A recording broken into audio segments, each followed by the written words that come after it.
खुलुमबाय गिबि गिबियावनो ALL BTR प्राइमारी टेट क्वालिफाइड एसोसिएशन जानानै ALL BTR टेट पास जानानै थानाय बिजाथिफोरनिसिम गाहाम हामलायथि जासिहरनाय जाबाय।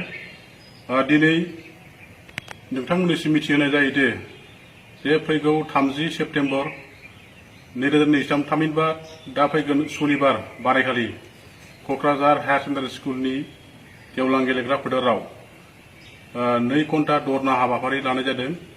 बे दरना हाबाफारिया स्पेशली टेट पास जानानै थानाय बिजाथिफोरनि थाखाय जोबोद गोनांथार आरो बे दरना हाबाफारियाव जोंनि मोनबा जिल्ला क'क्राझार, चिरां, बाक्सा, तामुलपुर आरो उदालगुरि बे मोनबा जिल्लाफोरनि LP, UP टेट पास जानानै थानाय बिजाथिफोरखौ फैगौ जानो गोनां 30 सेप्तेम्बर खालि दरना हाबाफारियाव लैहोर लैहोर फैनानै दरना हाबाफारिखौ मोनसे ग्रेन्ड साक्सेसफुल खालामफैगोन होननानै खावलायहरनाय जायो आरो बेजों लोगोसे मिथिहोनाय जायो जे जोंनि बिटिआर सरकारा दासिमबो आसामाव खेबब्रै खेबबा रिक्रुटमेन्ट होखांनायनि उनावबो जोंनि बिटिसिआव दासिमबो खेबसेबो रिक्रुटमेन्ट गैया।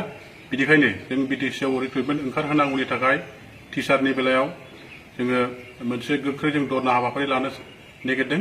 बेनिखायनो बे दरना हाबाफारियाव LP, UP टेट पास जानानै थानाय बिजाथिफोरा जेबो रोखोमनि माखासे जाहोन दिन्थिनानै ओरैनो थायाबालानो बे दरना हाबाफारियाव फैथारनानै जोंनि बे दरना हाबाफारिखौ मैखोमै जाफुंसार होनो थाखाय गुरै खावलायबाय आरो जों बे दरना हाबाफारियाव फुंनि 10 रिंगायावनो जों जागोन जायगायाव सौफैजोबनांगौ आरो जोंनि मेन दरना हाबाफारिया फुंबिलिनि 11 रिंगानिफ्राय जागायनानै 1 रिंगासिम थामहिनबा 2 घन्टानि थाखाय जागोन। बेनिखायनो साफ्रोमबो मानगोनां टेट पास जानानै थानाय बिजाथिफोरखौ बे दरना हाबाफारियाव लैहोर लैहोर फैनानै जाफुंसार होफैनो थाखाय गुरै खावलायनाय जाबाय। गोजोनथों।